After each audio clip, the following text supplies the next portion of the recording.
So, my name is Sarah McCallum and I'm here with my colleague Blair Isbister. We are senior lecturers from the School of Architecture at Otago Polytechnic in Ōtepoti, Dunedin, New Zealand. Today we will be discussing a pilot study investigating the potential for development of a platform to document and democratise access to heritage buildings and landmarks in a regional context. Ōtepoti, Dunedin is a city of around 130,000 people in the Otago region in the South Island of New Zealand.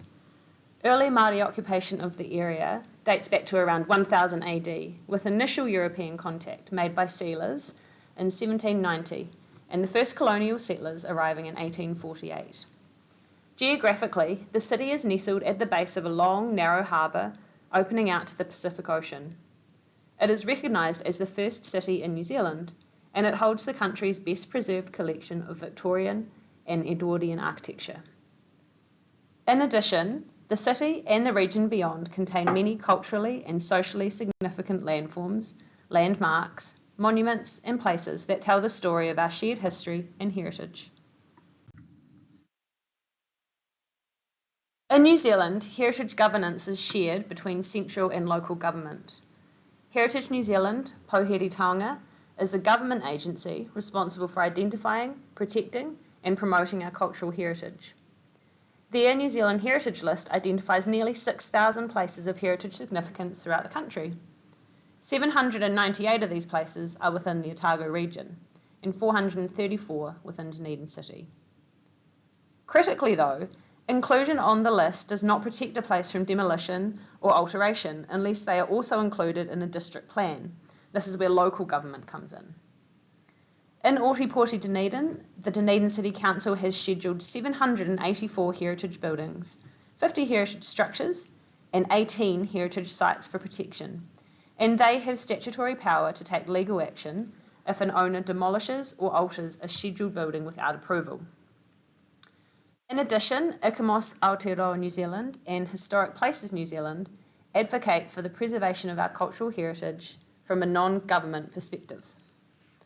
Despite these protections that are in place, our heritage buildings and landmarks are vulnerable to the threats of deterioration, destruction and demolition, and this is not a risk that is unique to our city.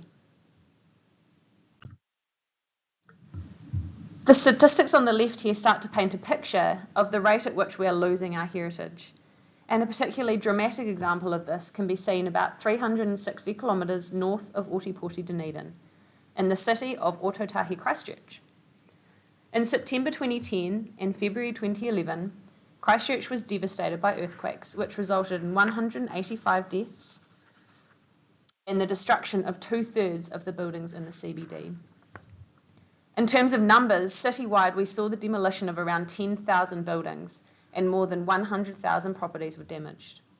Within the CBD, over 200 buildings on the Christchurch City Council's heritage list were demolished.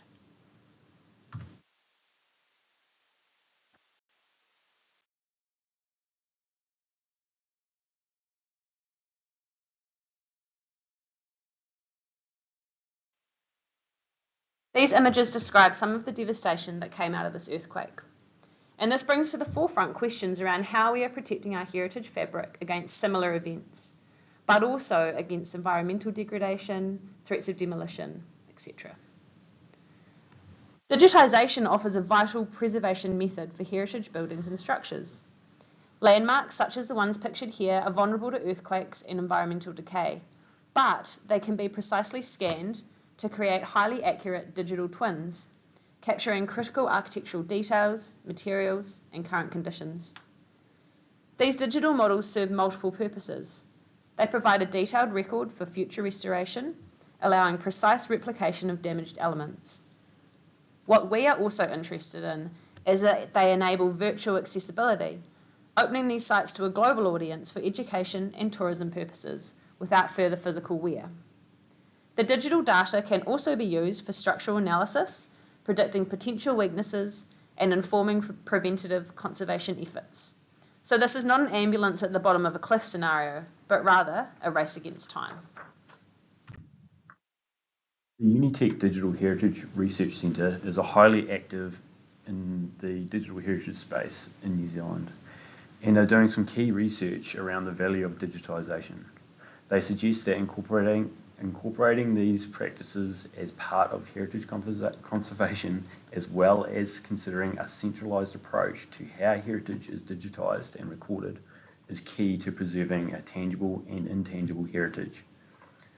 At the moment in New Zealand, digitisation is occurring, but is a scattered process with a variety of highly skilled people and groups largely acting in isolation. We believe that widespread upskilling and education and the improvement of access to digital data once it has been created is critical to changing this. Rather than outsourcing, let's insource, share and collaborate.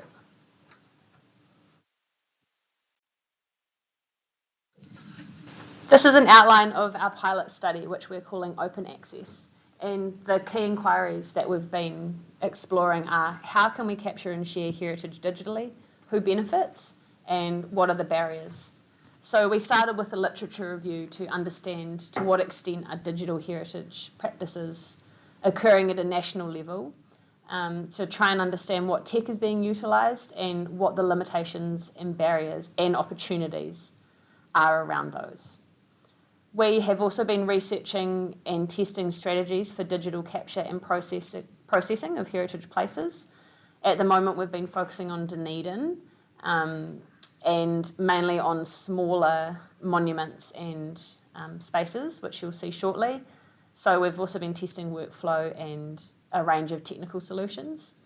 And we have been testing options for an open access platform with the aim of trying to understand whether digital preservation data can be centralised for better accessibility.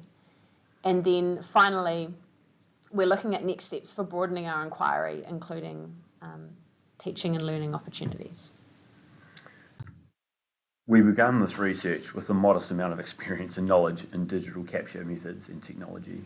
We also wanted to test existing and emerging technologies that might be suited to digital heritage documentation. This included photogrammetry, light detection and ranging, neural radiance fields, and Gaussian splatting. As non-experts in these technologies, we saw this as an advantage, as our focus will be finding the most accessible and low-cost solutions. Light detection and ranging uses laser pulses to capture millions of spatial points, producing accurate 3D models. LiDAR works well for capturing modest-sized buildings or heritage sites with high accuracy. LiDAR systems are expensive and reflective surfaces, harsh lighting and poor weather conditions can interfere with scan accuracy. Photogrammetry uses overlapping photographs to create 3D models. It requires minimal equipment and typically good quality digital camera can capture accurate colour and geometry. This process is sensitive to harsh lighting, shadows or inconsistent lighting conditions, and the image capture must be carefully managed for reliable outputs. Research in this field suggested you needed about an 80% overlap for each image to create accurate detailed geometry. We found the best process was to extract images from high-resolution video on an overcast day. Neural radiance fields, or NERFs, rely on extracting depth information using a simple neural network that creates volumetric models from 2D images. While NERFs can produce near photorealistic renderings, we found that quality of the training images and the computer hardware requirements can significantly impact the quality and the accuracy of the final NERF and resulting exported mesh. Gaussian splatting represents objects using overlapping borderless Gaussian functions that convey colour and texture smoothly. Each splat behaves like a soft blurry blob viewable from multiple angles. Unlike traditional 3D scanning, it doesn't produce a mesh, making files harder to share edit without specialised software. However, it offers faster rendering with lower computational demands than similar technologies like NERFs.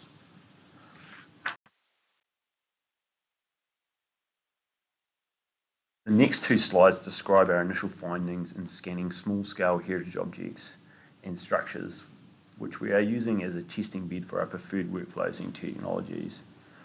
We started testing with LiDAR first, as our undergraduate program has access to a BLK 360 scanner. Aimed at less experienced users, we wanted to identify the simplest tools for the field work and post-production. While we expected accurate results, costs were high. $3,000 annually for the software, and original purchase price of the LK360 scanner was approximately $32,000. Our first scan of Chippy the dog was unsuccessful due to the material issues, but the bandstand structure scan worked well thanks to its scale and surface. Scanning tall objects proved challenging, and we were unable to capture the full roof of the bandstand structure, even with the use of a 3-meter telescopic tripod. The BLK360 works perfectly well for interiors due to the enclosed nature of these spaces and the unit's max range of 20 meters.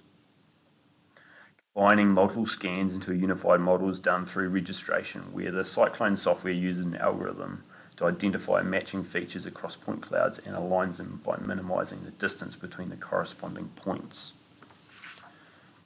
NERFs, like photogrammetry, rely on photos or video for data capture, but processing with NVIDIA's free instant neural graphics primitives required an Anaconda Python-based environment. While detailed instructions existed for this popular platform, users would need familiarity with the command line and some Python to get up and going. The lack of a graphical interface for installation and processing, along with a very high computational demand beyond a standard desktop graphics card, made NERFs less accessible, even for small-scale captures. Photogrammetry processing was straightforward using Epic's reality capture software, which offered excellent support and intuitive tools. We tested it on Chippy the dog and achieved impressive results, surpassing those from our BLK LiDAR, although this was largely due to the object's small scale and surface properties.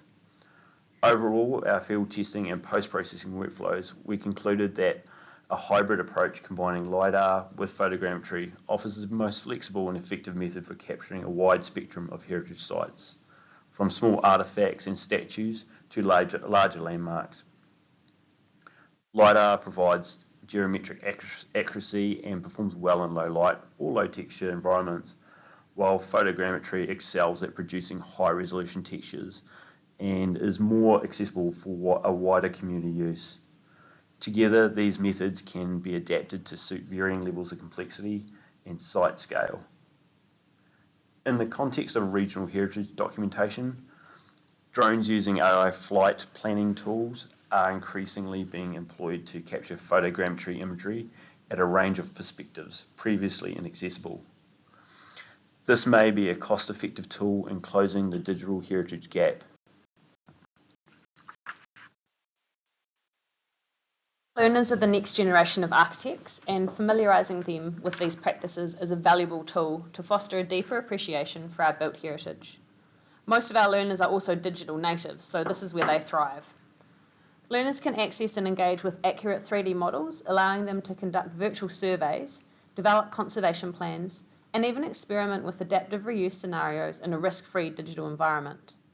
They can also take an active role in the creation of these digital models, capturing and processing their own data, as seen in the images on this slide from a third-year architecture student. In this case, our learner was able to develop a deep understanding of spatial relationships, real-world conditions, and the intricate details of structures through generating their own 3D digitisation of an existing heritage building in central Ōtepoti, Dunedin. This was all done using his iPad.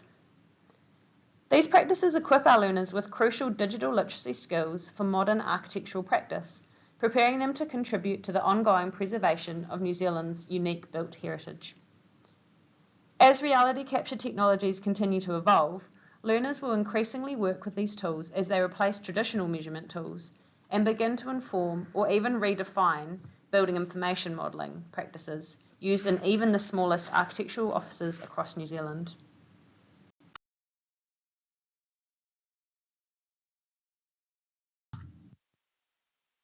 In an ideal world, digitisation of heritage places would be a common practice.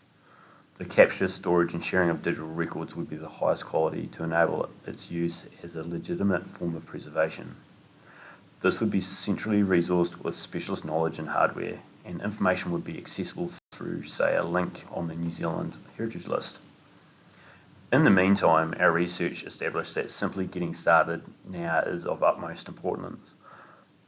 The final part of our inquiry involved looking at options for a low or no cost off-the-shelf cloud-based solution to store, share and geographically locate our digital records.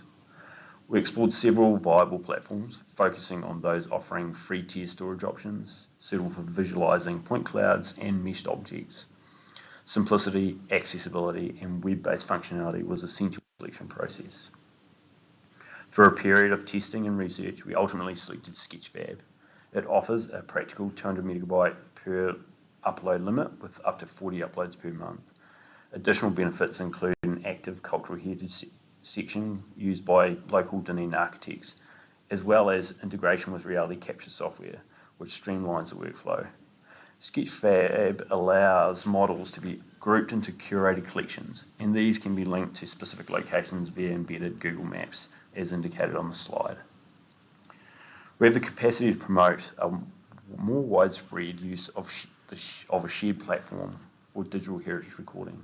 As facilitators, we're aligned with educational institutions, heritage entities, government agencies, future industry specialists, and industry itself. Digitisation of heritage buildings and places is occurring worldwide in various forms, and we acknowledge the amazing work that is going on in this space. This initial pilot has been formative for our understanding of how these practices fit within our context as a small, geographically dispersed and sparsely populated region in a remote country. Ōtepoti Dunedin's built heritage is valuable as a record of our shared cultural history, and it also holds real, measurable economic value. This is a city whose tourism is very much centred around its historic places and spaces. We believe that more individuals and organisations, even those with limited budgets or technical expertise, can participate in heritage preservation. We aim to foster a broader understanding and appreciation of digitisation processes, making training more intuitive and widespread.